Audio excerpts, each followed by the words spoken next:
여러분 안녕하십니까? 한반도의 완전한 비핵화를 위한 북미 정상회담을 앞두고 상황이 반전에 반전을 거듭하면서 우리에게 보다 폭넓은 시야와 신중한 자세를 요구하고 있습니다. 현재 북한이 주장하는 한반도 비핵화와 미국이 주장하는 완전하고 검증 가능하며 불가역적인 북한의 비핵화, 이른바 CVID 사이에는 개념과 목표에 상당한 차이가 있는 것으로 보입니다. 북한은 그동안 비핵화에 관한 한 모든 단계마다 상응하는 미국의 경제적 보상과 체제 보장을 받는 단계적, 부분적 비핵화를 요구했습니다. 이를 이른바 살라미 전술이라고 하는데, 대한민국의 대통령과 참모들의 입을 통해 밝힌 북한 비핵화의 진정성은 과연 무엇인지 북한의 입으로 밝힌 것은 아직은 없습니다. 이번 12일 북미 회담에서는 완전한 비핵화인 CVID를 하겠다는 것인지, 아니면 핵무기 보유국가로서 미국과 핵 군축 회담을 하고자 하는 것인지 상세하게 밝혀질 것입니다. 우리는 현상적으로 나타나는 북미 정상회담의 성공과 모양새 갖추기 평화에 시선을 머물지 말고 앞으로 한반도를 비롯한 진정한 영내 안전과 평화체제가 어떻게 구축될 것인지, 북한 주민들도 자유와 인권을 누리면서 우리 민족끼리만이 아닌 세계와 함께하는 평화와 번영을 누릴 것인지를 바라보는 폭넓은 시야를 가지고 이 문제를 바라봐야 할 것입니다. 그래서 BBS 화제형 토론, 오늘은 북미 정상회담과 한반도의 운명이라는 주제로 전문가분들과 토론해 보도록 하겠습니다.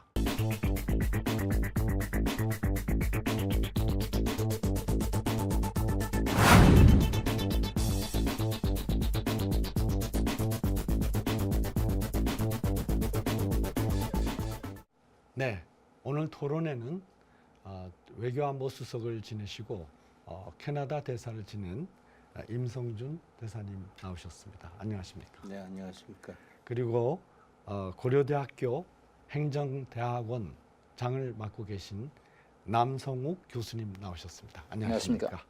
네, 두 분 전문가님 정말 힘들게 저희가 모셨으나 우리가 일희일비하는 사소한 주제의 메인 자세가 아니라 전체적인 구조를 보는 통 큰 이 토론을 위해서는 꼭 모셔야 할 분들이기 때문에 저희가 모셨는데요.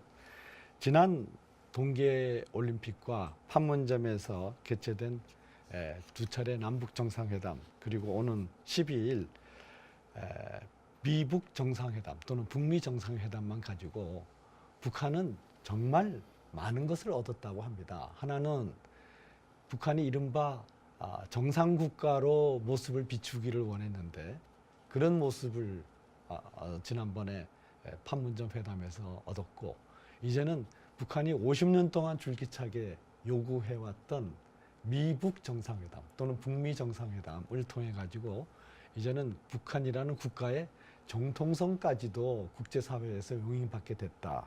이것만으로 북한은 이미 크게 얻었다, 이렇게 보거든요. 북한이 이 추세를 타고 정말 세계가 바라는 바와 같이 세계의 일원으로서 개혁, 개방을 해주기를 우리는 바라고 있는데, 그게 앞으로 가능하겠습니까, 임 대사님?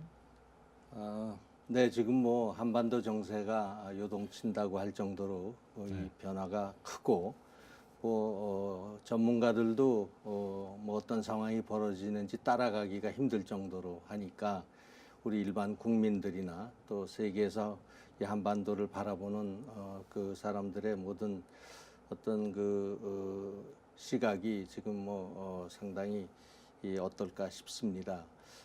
물론 지금 북한은 과거 지금 한국 전쟁 이후에 계속해서 우리 남쪽을 적대시하고 또 무력 도발을 하고 또 때에 따라서는 테러를 감행하고, 이러한 소위 이 테러 국가의 낙인을 찍히면서 지금 지내왔기 때문에 이러한 낙인을 벗어버리고 정말 세계 국가의 일원으로서 개혁 개방을 해 나온다고 한다면은 뭐 너무나 좋은 일일 것이고 이것을 마다할 사람은 없다고 봅니다. 그러나 과연 그것이 가능할 것인지 또 그렇게 지금 우리가 가는 길이 북한이 그러한 길로 간다고 할 수 있을 것인지 한번 잘 짚어볼 필요는 있다고 생각이 됩니다. 이 점에 대해서 전문가들은 어떻게 생각하고 있습니까? 네, 일단 뭐 최근에 미국의 여론조사 어저께인가 보이스 오브 아메리카 미국의 소리 방송에 전문가 30인을 대상으로 했을 때 북한의 비핵화가 진정성 있게 이루어지겠냐에 관해서 거의 뭐 95% 이상 회의적으로 보죠.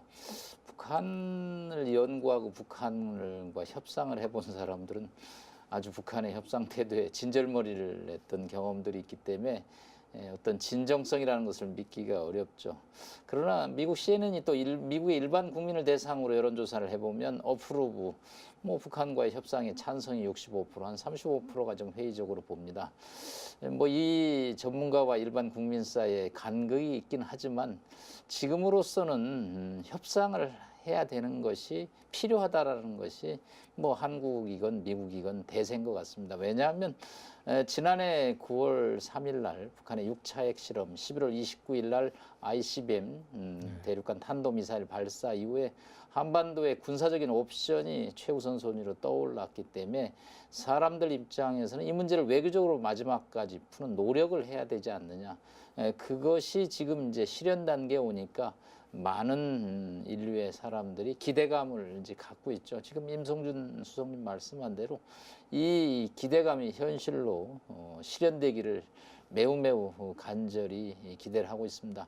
6.12 정상회담이 지금 임박해 있는데 사실 정상회담의 실패는 외교적 노력의 소진을 의미한다고 교과서에 써 있습니다. 결국은 탑다운 최고 지도자의 협상의 실패는 결국은 더 이상의 외교적인 협상은 무의미하고 그것은 군사적인 옵션의 선택으로 이어질 수 있다고 보기 때문에 정말로 지금은 역사의 물줄기를 바꾸느냐 아니면 역사가 다시 후퇴하느냐의 중요한 기로에 서 있다고 볼 수 있겠습니다.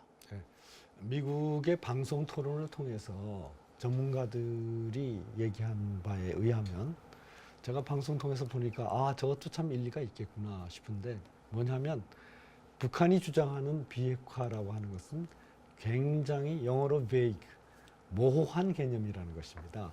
그런데 트럼프 대통령이 지금 북한과 협상하겠다고 덤비는 모양새는 전형적인 탑다운 방식이라 이 탑다운 방식에는 세부적으로 다지고 다져서 축적해야 될 많은 이 전문 지식의 종합이 없기 때문에 이게 상당히 위험할 수 있다 이렇게 되고 있습니다. 이런 가운데서 방금 이 남 교수님이 미국의 전문가 30인이 한결같이 이번 비핵화에 북한이 완전히 임할 가능성은 대단히 낮다 이렇게 전하셨는데 그런데 문재인 대통령은 지난번 2차 판문점 회담을 마치고 북한의 비핵화 의지는 확실하다.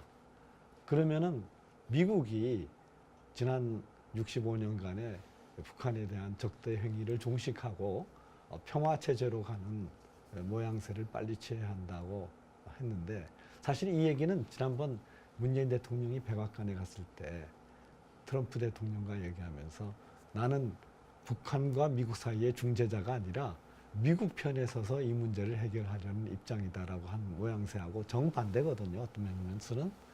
그래서 한국 정부가 미북 협상 사이에서 어떤 입장을 취하느냐 하는 것이 앞으로 이 한반도에서 이 문제를 푸는데 굉장히 중요한 갈림길이 될 것 같은데 어떻게 전망하십니까? 네, 우리 사회자 이 교수님께서 바로 근본적이고 아주 가장 중요한 그 핵심 문제로 지금 이 토론의 방향을 잡으신 것 같은데 지금 최근에 벌어지는 그 하나의 외교적 게임이랄까 또 협상이랄까 여기에는 뭐 다양한 문제가 지금 많이 지금 관여가 돼 있고 포함이 돼 있습니다. 네.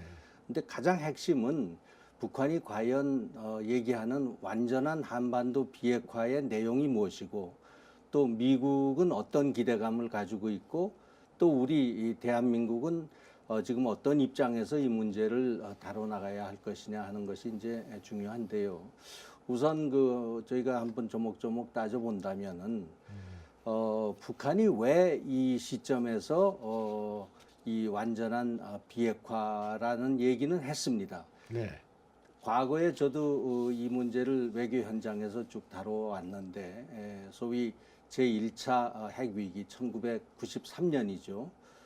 그다음에 2차 핵위기가 2002년도에 그 가을 무렵에 네. 이제 있게 되는데 2002년에 외교안보 수석하셨죠? 네, 제가 네. 청와대에서 대통령을 보좌 하면서 이 문제를 맡아들였기 때문에 네. 지금 기억도 생생하고 네. 또 그만큼 제가 관심이 큽니다. 그리고 이 문제에 매듭을 못 짓고 사실 외교관 생활을 이제 마감을 한 데 대해서 자책감도 있고 이제 그러한 상황인데 북한이 과거에는 이제 남북 회담은 쭉 해왔습니다. 네. 남북 회담을 할 때 북한은 절대 핵 문제에 관해서는 남쪽과 얘기를 안 했습니다. 네. 이 문제는 미국과 얘기할 일이고 미국이 엄청난 그 핵무력을 가지고 북한을 위협하기 때문에 북한으로서도 대응책으로 핵을 개발해야 되고 이 핵 문제는 미국 간에만 얘기한다. 남쪽은 관계없다. 뭐 심지어는 우리가 핵무기를 가지고 남쪽을 공격할 생각도 없다. 뭐 이런 얘기까지 했습니다. 그러나 저는 이번에 좀 판문점 남북 이제 정상회담에서 큰 성과라면은 그래도 판문점 선언에 북한이 최초로 한반도의 완전한 비핵화에 이제 그러한 동의를 했다. 그다음에 이제 거기에 관한 세부적인 사항은 하나도 없습니다. 아직까지 네. 어떻게 하겠다는 건지. 네. 그러나 이제 좀 말을 줄여서 얘기하면은 북한이 얘기하는 거는 남북한 모두 핵 폐기를 하고 핵 사찰을 받아야 될 것이다. 검증을 같이 받아야 된다. 북한만 받는 것이 아니라 이제 그런데 여러 가지 함정이 있고 또 미국이나 우리 입장에서는 우리는 지금 핵무기가 없다.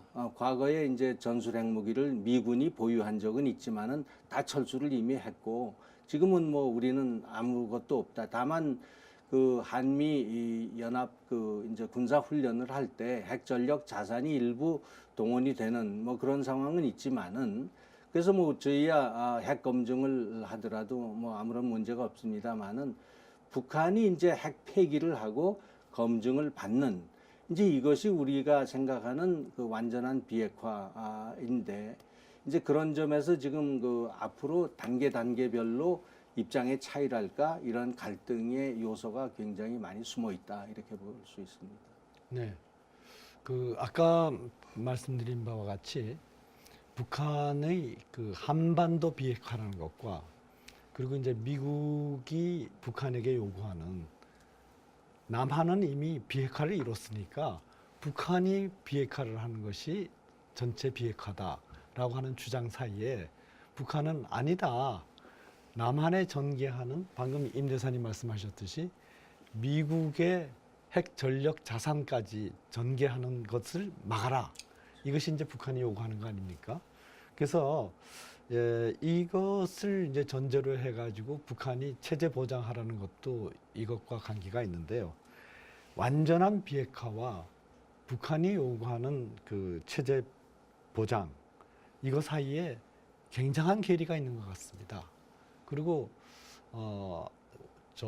우리나라는 이 진보 측에 있는 인사들이 생각하는 바가 외교 정책이나 노동 정책이나 뭐 심지어는 원자력 정책이나 뭐 그대로 반영되는 경우를 보기 때문에 제가 어느 진보 측 인사하고 이 문제에 대해서 토론한 바에 의하면 트럼프 대통령이 이렇게 이 문제에 대해서 적극적으로 나오는 이유는 노벨 평화상을 받고 싶어하는 개인적인 욕구도 있다. 이렇게 얘기했는데 그것은 아마 한국 정부도 그렇게 생각하고 북한도 그렇게 생각하지 않는가 싶어요. 그렇다면은 이러한 북한이 생각하는 트럼프 대통령은 노벨 평화상 때문에 우리가 상당한 조건을 내걸어도 받아들일 것이다라고 하는 나름대로의 낙관적인 전망과 미국의 이제 전문가들은 이란에 대해서 그거는 잘못된 협상이다라고 했는데 사실은 오바마 행정부가 이란과 했던 그 협상의 수준은 굉장히 높은 수준의 핵 폐기 프로그램인데 97%의 핵 자산을 완전히 폐기하고 3%를 장기간에 걸쳐서 끝까지 폐기한다. 그리고 그 사이에 있어서 폐기 수순의 모든 것을 미국이 알게 한다. 이런 것도 잘못된 협상이라고 해서 파기한 트럼프 대통령이 그것보다도 낮은 협상을 할 수 있을 것인가 이런 전망들이 나오거든요. 어떻게 전망하세요? 일단 그럼 미국 얘기부터 뭐 드리죠. 예. 트럼프 대통령은 책을 44권이나 본인 이름으로 하여튼 출판을 했습니다. 물론 중간에 로버트 기요사키하고는 뭐 마이다스 타치, 황금의 손이라고 재테크 책도 내고 네. 뭐 심지어 뭐 부동산 무슨 뭐 거래 기술 2004년부터 본격적으로 책을 내기를 시작했는데 이거는 뭐 교수들보다도 저술 분량으로는 많고요. 미국의 주요 부동산 재테크로 돈을 번 양반이 돈 벌 생각이 있었으면 책을 44권씩이나 쓰지는 않았을 거고 이분이 저희가 대통령에 한 번에 출마해서 된 거로 생각하지만 자세히 찾아보면 3수 끝에 대통령이 됐습니다. 처음에는 뭐 출마했다 떨어졌고 두 번에는 출마 검토하다가 포기했고 이제 쪽집게 컨설팅을 맡았는데 100만 불 주고 했답니다. 키워드가 흔들리는 스윙 스테이트를 잡아라. 13개 중서부의 러스트벨트에 거기 잡으면 네가 기존의 공화당 주 플러스 알파에서 당선될 수 있다. 그래서 이제 백인들 일자리를 찾는 걸로 했죠. 승리할 호재가 필요한데 본인 입장에서는 유대인 큐스너 때문에 이란 핵협상은 뭐 저건 파기해버리고 이 북한 문제를 갖고 빅딜을 지금 해보는데 뭐 저 사람 입장에서 이번 게임은 해볼 만하다라는 게 이제 판단인 것 같아요. 다만 트럼프의 눈높이가 우리 한국민이 생각하는 눈높이하고는 일치하지 않는다. 가장 큰 차이점 중에 하나가 아메리카 퍼스트 팔리시이기 때문에 거기에는 그것이 부합된다면 주한미군 철수도 얼마든지 할 수 있고 뭐 부담 비용이 적으면 뭐 병력을 줄일 수도 있고 그 사람 입장에서는 그레이트 아메리카 어게인을 하는데 뭐 조금이라도 손해가 난다라고 그러면 빼고 그것이 또 미국의 보수층에 플러스가 된다라고 생각을 하는 거죠. 자, 이 김정은이라는 사람은 34살인데 평생을 돈을 벌어본 적이 없는 가난한 국가의 금수저죠. 공통점이래야 찾아볼 수가 없는 사람들인데 뉴욕타임즈 표현에 의하면 둘 다 unconventional leader, 통념적이지 않은 지도자라는 거죠. 그렇죠. 이 통념적이지 않은 부조화 속에서 조화를 찾는 아마 거래가 이제 시작이 되고 있는데 뭐 시나리오는 여러 가지가 있겠죠. 사실 아까 이 교수님께서 이란 핵협상을 얘기했는데 그때 2015년 7월에 협상 타결 직전에 테헤란에 있었는데 나중에 거기 나오는 얘기가 저 정도 협상을 담은 문서가 8톤 트럭으로 하나라고. 네. 그래서 그 언제 다 읽고 그걸 다 검토를 하냐고 그랬더니 뭐 협상이라는 게 핵협상이 그렇게 복잡합니다라고 이제 얘기를 했는데 그러면 북한은 6번 했으니까 8톤 트럭 6대 분량이 있어야 되는데 이거는 거의 뭐 상상하기 어려운 정도의 복잡한 거래가 이제 깔려 있다라는 거죠. 아까 임수석님도 얘기를 했는데 이번 4.27 판문점 선언에 이제 3대 항목에 13개 항목인데 마지막 부분이 이제 비핵화 부분이죠. 조금 놀란 게 북한의 비핵화를 위해서 양측이 노력한다고 그러면 뭐 메이크 센스하다 공감대가 될 텐데 남과 북은 한반도의 비핵화를 위해서 노력한다라고 써 있습니다. 도대체 주체가 어디고 객체가 어딘지 정말 남북이 만나서 묘하게 문장을 썼구나.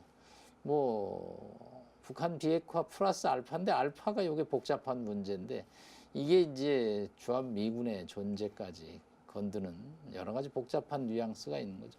아니 심플하게 왜 북한의 비핵화를 위해서 남과 북이 노력한다 그러면 그건 뭐 모든 국민이 복잡하게 생각하려고 수용할 텐데 남과 북이 한반도의 비핵화를 위해서 이거는 좀 자신들은 비핵화의 객체가 아니고 주체라는 거죠.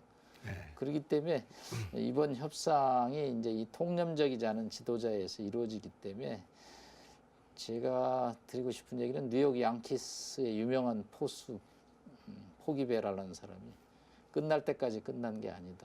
9회 말 3아웃이 돼야지 야구는 끝이 나지. 9회 말 투아웃에도 얼마든지 뒤집어질 수 있다. 그 워싱턴에 지금 한반도 전문가들이 뭐 매우 바쁘죠. 네. 지금 이 한반도 상황을 이제 뭐 따라가면서 미국은 그 이제 띵크탱크 소위 이제 그러한 정책 연구소 제도가 활성화된 나라이기 때문에 많은 연구를 해서 그 정부에다 제공을 하고 또 정부도 그걸 무시를 못합니다. 그래서 그 한반도 전문가들의 그 여론이 대단히 중요한데 지금까지는 그 소위 이 낙관론자보다는 비관론자들이 좀 수가 많았습니다. 뭐 월등 많았습니다. 최근 와서 한 반반 정도까지 아직도 안 된 걸로 저는 알고 있고요. 그러한 그 비관론은 그 한반도 민간의 전문가들뿐 아니라 정부 내에서도 이 한반도 문제를 다뤄봤던 그러한 그 관리들 사이에서도 지금 과연 북한이 미국이 요구하는 그러한 수준의 핵 폐기를 달성할 것이냐 하는 데 대해서는 상당히 좀 회의적으로 보는데 그럼 과연 지금 이렇게 급박하게 급속도로 이러한 그 한반도 평화 정착 하나의 그 이 프로세스를 할까요? 이것이 좀 진행되는 듯한데 왜 여기까지 올 수 있었느냐 하는 거는 저는 트럼프 대통령의 출연이 이러한 그 계기를 만든 거는 사실이다.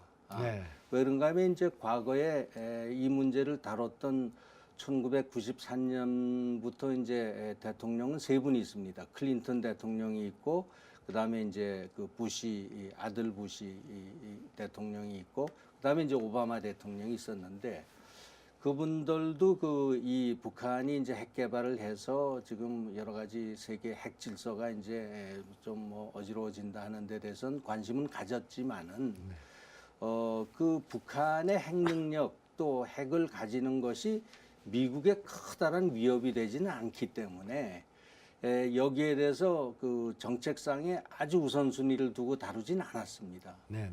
그게 이제 과거에는 그 1차적으로 이 문제를 다뤘던 것이 제네바 그 미국 핵 회담이죠. 그때 갈루치 이 미국 대사가 이제 수석 대표로 저쪽에 이제 강석주 네. 그 북한 외무성 차관하고 이제 이걸 해서 제네바 합의를 이뤘습니다. 그게 이제 2002년에 깨졌는데 그 이후에도 부시 대통령도 이 문제 왜 미국만이 이것을 말하자면은 부담을 가지고 이 문제를 이걸 전담을 해야 되느냐. 그래서 이제 출범된 게 그 책임 분산하자 해가지고 육자회담이 시작이 된 거고요. 육자회담도 결국은 좌초가 됐고 그 이후에 오바마 대통령이 이 뭐 선거 캠페인 기간 동안에는 이 문제에 대해서 좀 적극적인 발언도 있었습니다만은 막상 대통령이 되고 나니까 이 문제 뭐 다뤄봤자 큰 결말이 안 나겠구나 해가지고 전략적 인내라는 식으로 해서 방치해둔 거죠. 네. 그러다 이제 트럼프 대통령이 이번에 이어받았는데 트럼프 대통령은 이제 아시다시피 그 비즈니스를 한 분이고 소위 그 뭐 거래 그의 달인이라고 본인이 최고의 달인이라고 생각을 하고 그 협상의 이제 그 기술 이 책을 뭐 아까 우리 책을 뭐 40권 썼다는데 그 책을 썼는데 이 책이 지금 북한의 관리들이 그냥 필독서랍니다. 다 읽어보고 이제 그 트럼프 대통령과 이렇게 맞설려면은 그 하여튼 협상 기술을 우리가 알아야 된다 해가지고 이제 그 트럼프 대통령은 캠페인 중에 김정은 그 위원장을 워싱턴으로 초청해서 이 문제를 허심탄회하게 뭐 협상도 하고 대화를 나누겠다. 햄버거를 먹으면서 하겠다. 지금 그래서 저는 6월 12일 날 싱가포르에서 과연 두 사람이 맥도날드 햄버거 집에 나타날 것인지 좀 상당히 지금 눈여겨보고 있습니다. 아마 그럴 가능성도 있습니다. 다 두 분 다 뭐 좀 말하자면 쇼를 좋아하는 그러한 그 성향이 있기 때문에 그래서 그 트럼프 대통령의 어떤 그 협상에 자기가 자신이 있다는 그 자신감으로 해서 오늘까지 여기에 이른 것 아닌가 이제 이런 생각이 들고요. 그다음에 이제 김정은 위원장이 과연 그럼 북한이 지금까지 뭐 애지중지하고 헌법에까지 이제 핵국가로 자기들이 뭐 이렇게 나섰다고 조문까지 집어넣은 소위 핵 능력과 핵에 관한 모든 자산을 과연 그럼 손들 것이냐? 그러면 손든다면은 어떤 이유 때문에 들었느냐? 이 점을 저희가 아주 좀 잘 살펴보아야 이 문제 전체의 이제 종착역이 보일 것이고 그런 것을 우리가 좀 잘 생각을 해야 된다고 봅니다. 뭐 간단히 얘기해서 김정은 위원장은 여기까지 오는데 저는 세 가지 이유가 있었는데 트럼프 대통령의 등장, 그 다음에 그동안 국제사회가 단합이 돼가지고 유엔을 필두로 한 그러한 것이 이 과거와는 다른 수준의 그러한 압박과 제재가 있었기 때문에 지금 북한으로서는 이제 견디기 어려운 상황까지 왔다. 그다음에 이제 마지막으로 우리 남쪽에 과거에 김대중 대통령의 햇볕 정책과 또 노무현 대통령의 이제 화해 협력 대북 정책을 이어갈 그런 문재인 정부가 들어섰다는 것. 저는 이 세 가지 때문에 오는 지금까지의 상황에 이제 이르렀다. 이제 이렇게 우선 보여집니다. 이 트럼프 대통령과 문재인 대통령 두 분 다 기존의 정치 경제 질서에서의 주류의 간섭을 받기를 싫어합니다. 이러한 새로운 돌출형의 리더가 이번에 남북 핵 협상은 물론이고 미국과 북한의 핵 협상에 있어서 전혀 다른 결론을 이끌 그런 어떤 돌출의 방향의 가능성, 합격의 가능성은 없는가? 이것에 대해서 전문가들은 우려하고 있고 또 일반 대중사회에 있어서는 상당히 쇼를 관람하는 관객의 입장에서 굉장히 재밌어하고 그런데 심각한 문제거든요. 어떻게 전망하십니까? 근데 요즘 택시를 타면 머리가 허여신 택시 기사가 힐끗 보고 요즘 사태에 적응이 안 된다라는 얘기를 많이 합니다. 네네. 예, 5060 뭐 그래도 이 경제 활동을 하는 분들은 쉽게 말해서 이 분단 체제에서 평생을 보냈죠. 네네. 뭐 군대 생활부터 직장 생활. 한반도에는 두 개의 남북한이 대치돼 있는 것이 정상이라고 배웠고 또 그렇게 경험을 했는데 이 체제가 이제 흔들리는 상황이 오니까 뭐 굉장히 적응에 어려움을 겪고 있죠. 어떤 분들은 뭐 밤에 잠이 안 온다라는 분들도 있고요. 그래서 제가 그냥 드리는 답변은 세상에 영원한 게 있겠습니까? 뭐 다 변하는 거고 세상 만물이 뭐 국제 정치도 변하는 거 아니겠습니까? 라고 그렇게 얘기를 합니다. 예, 트럼프라는 사람은 이제 더 이상 미국이 국제사회 경찰 역할을 하지 않는다라는 거죠. 네. 특히 돈 드는 역할은 아주 질색이죠. 네. 이 자기를 뽑아줬던 러스트벨트의 가난한 지갑이 얇은 이 청바지 노동자들의 지갑을 채워주고 일자리를 만들어줘야죠. 일단 뭐 파리의 기후협상 탈퇴를 시작으로 하더니 종래 미국하는 다른 행동을 대표적으로 하죠. 이란 핵협상도 아주 뭐 중동의 화약고를 건드렸다든가 또 예루살렘으로 뭐 수도를 옮긴다든가 이거는 도저히 기존의 국제사회 교과서에 안 나오는 행동이죠. 뭐 갑자기 중국하고 뭐 무역 전쟁을 일으키기도 하고 뭐 주한미군 철수에 대해서도 뭐 과감하게 얘기를 하고 저희로서도 뭐 종잡을 수가 없는 이제 행동인데 뭐 그런 행동이 아까 언컨벤셔널이라는 단어를 써서 또 북한과 협상에 나서게 하는 것은 또 분명히 맞고요. 한편으로는 또 아까 임성준 대사님께서 두 번째 얘기했던 맥시멈 프레셔 앤 생션 최대한의 압박과 제재는 역대 대통령이 못했던 아주 최대한의 조치. 그건 역시 또 트럼프니까 가능하지 않느냐. 예, 작년에 11월 29일 날 ICBM 발사 이후에 유엔 안보리 결의안 2375가 됐는데 거기에 북한이 반전을 일으키는 하나의 비밀이 있습니다. 즉 중국의 대북 유류 수출의 50%를 정도를 줄이는 북한은 연 한 50만 톤의 원유를 수입해 오는데 절대적으로 중국에 의존하죠. 석유로 수출품까지 하면 한 70만 톤까지 보는데 이것에 이제 파이프가 잠그기 시작하는 것은 뭐 북한이 제 아무리 뭐 강성대국, 성군전치, 핵보유 강국을 하지만 원유 없이는 뭐 하루도 돌아갈 수가 없죠. 거기에 이제 북한의 변화가 나는데 우리 뭐 임 대사님 외교관 했지만 저는 북한에 협상하러 그 전에 가보면 북한 외교에 강점이 있다라고 생각을 합니다.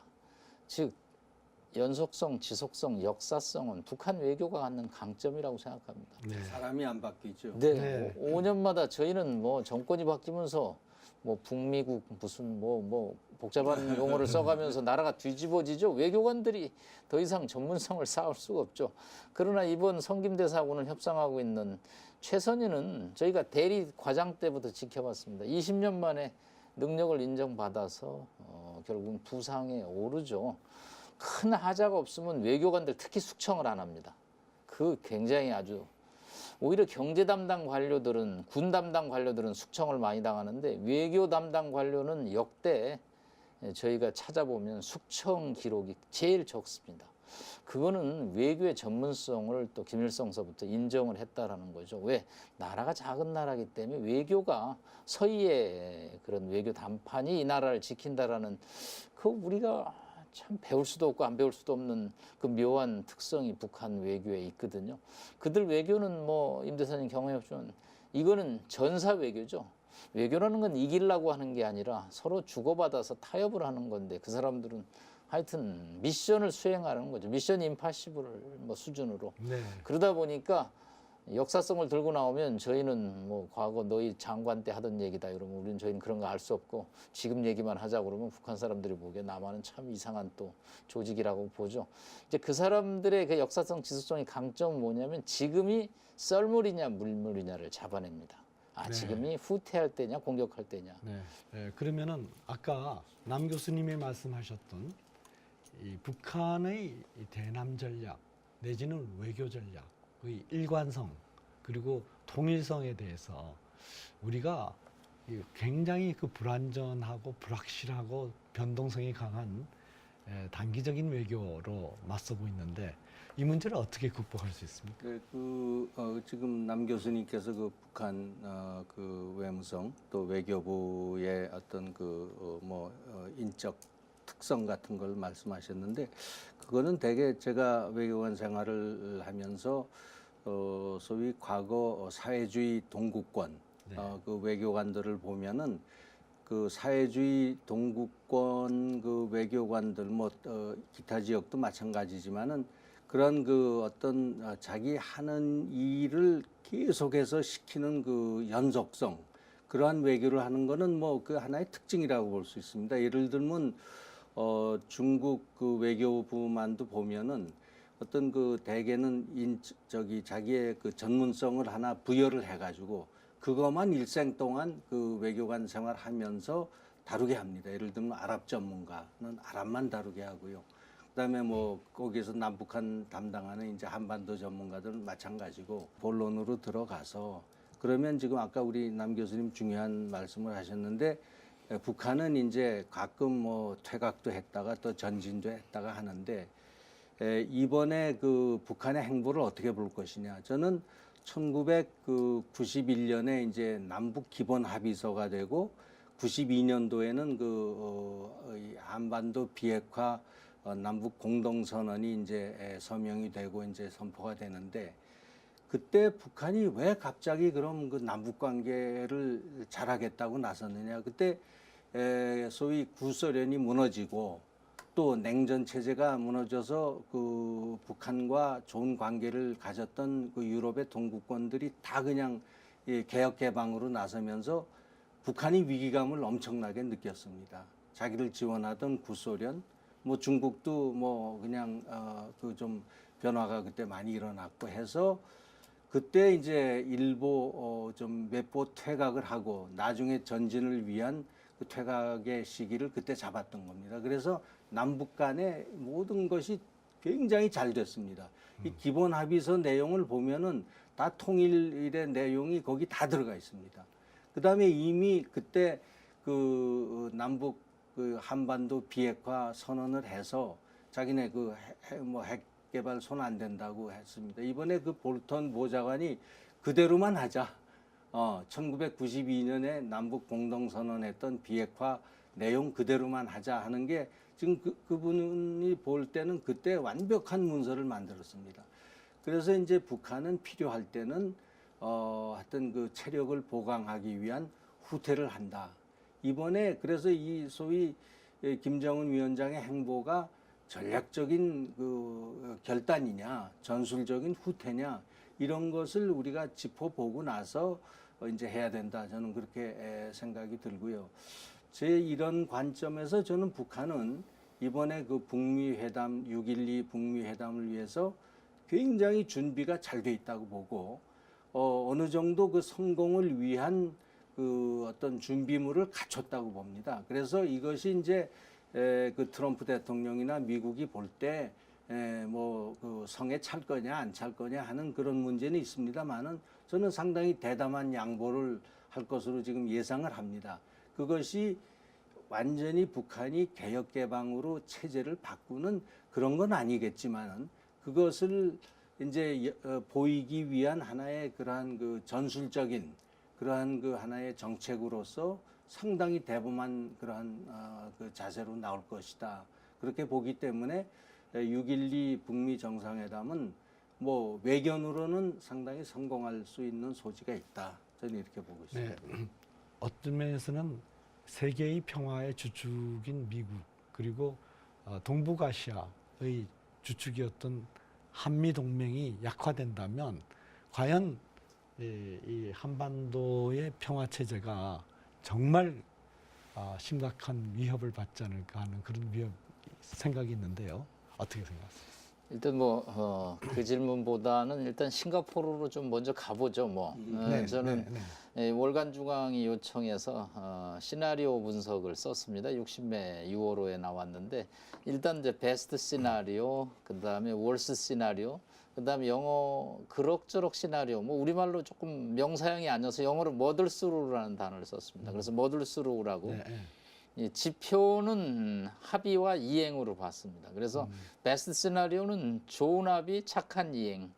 예, 이거는 뭐 정말 노벨상 시나리오죠. 뭐 특히 타임 테이블이 들어갑니다. 네. 특히 11월 안에 북한의 3대 핵무기, 과거, 네. 현재, 미래에서 이미 제조된 20개의 핵무기를 미국이 원하는 대로 테네시 오크리치로 반출하는 것을 북한이 허용하면 이건 비핵화의 뭐 한 70%가 완성이 되는데 북한이 흔쾌히 거기에 이제 진정성을 갖고 도장을 찍고 또 임플리멘테이션 이행이 이루어졌습니다. 그러면 뭐 지금 이 교수님 얘기한 대로 뭐 평화협정도 다 체결이 되고 북미 간의 영사부를 거쳐서 이제 외교관계 수립까지 뭐 종전선언 평화협정은 뭐 기본이 이제 그건 포함되고 그래서 6개월 안에 아주 최대 양측의 윈윈 게임이 됐고요.